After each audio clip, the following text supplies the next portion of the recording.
The 6 nuns that started it, College Misericordia, were not exactly uniformly accepted here in Dallas, but they got past that. And they started a school that was designed to educate the daughters of farmers, and miners, and the working class. And at that time, female 4-year education was very rare. In 1900, we had 76 million people and only 5,000 4-year degrees by women. In 1910, we had 90 million people and only 10,000 4-year degrees by men. So the sisters were up against a variety of things. So they started small and they've gotten to where they are now as a major institution. There are 8.2 billion of us on this earth. We speak 7,000 languages and dialects. And as such, there are many subsets of that huge population. Well, some don't even go to school. Some are taught by their parents, grandparents, and relatives. Some are taught by trade school. Some are taught by the military. There's a small subset that goes to primary school, secondary school, and a 4-year education. And the number of people on this planet who have done that and graduated from 4-year college or university is 1%. And so back to the Sisters of Mercy, these pious, altruistic, God-fearing women professed their vows, poverty, chastity, obedience, and for the Sisters of Mercy was also service. And as such, they were never going to mother their own children. But in the end, they mothered us all.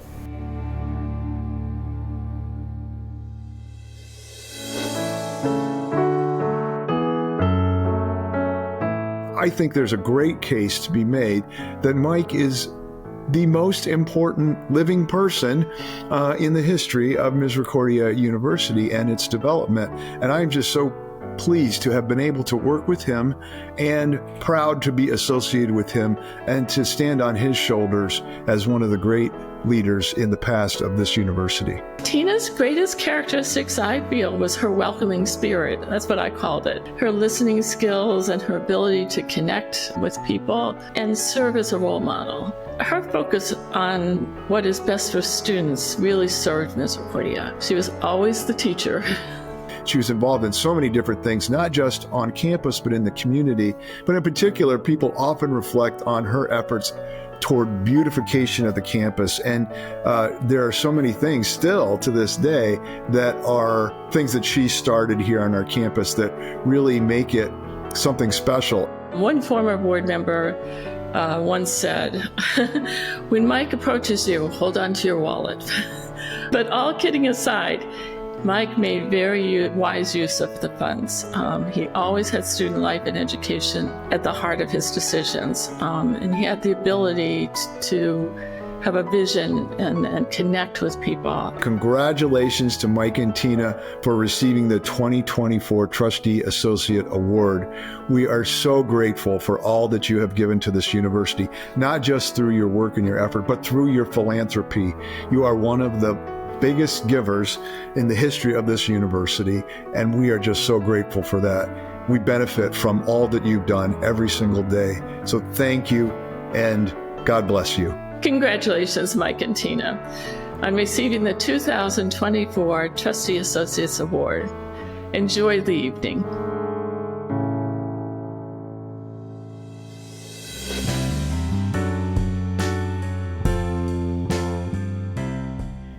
As a member of the Board of Trustees of Misericordia University, I have known and served with Sandy Insalaco for over 2 decades. During his tenure as board chair, Sandy was an inspiring mentor to me, encouraging me to accept a leadership position on the board. And for his ongoing support, I will always be grateful. Well, he came to Misericordia University at the suggestion and the request of Monsignor Andrew MacDowell, wonderful man. And Monsignor MacDowell had identified Sandy in his church as a real leader. And he saw the fact that Sandy could indeed do great things, and he saw him as a builder, as I said, an entrepreneur, and he asked him to come on the board. What I specifically remember about Sandy Insalaco was really when he sat across the table from me and said, Deb, you could do this. You should do this. So for me, that was the time when I thought, okay, I'm going to do this. I know I have support, and we can do this together.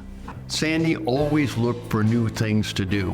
He was never satisfied, whether it be in the Insalaco Center for Career Development, the building itself, a variety of athletic centers, etc. He was always looking for the next thing. But he asked the question, how will this new product, new program, new activity bolster Misericordia?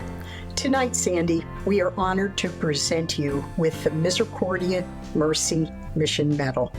On behalf of the Board of Trustees, it is with sincere gratitude that I offer congratulations to you for your lifetime commitment to Misericordia University.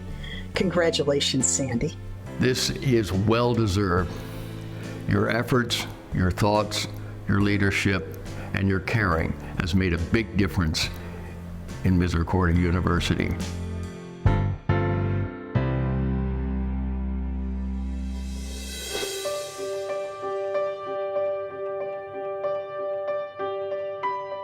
I can tell you that she is very humble, very loving, very passionate, and just a beautiful person inside and out.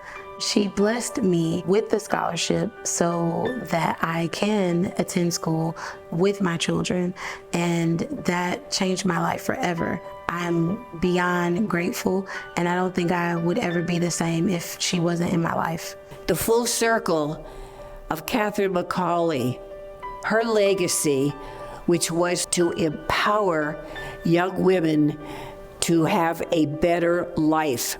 And that's what Ginger did. That type of support doesn't pop up. It just doesn't come out of the blue. It's not something on the regular. It's hard for women with children, single moms. It's hard for minorities. And people are willing to do small things, but this is a major contribution, a life-changing contribution, a generational changing contribution. It means more than a degree. It means that my children got to see me work hard for something, and that those skills that I learned and developed, they picked up on, and that changes their life and their perspective.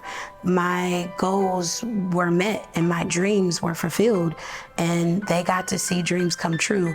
I wish to sincerely congratulate Ginger on being chosen as the recipient of the Founders Medal. You are so deserving.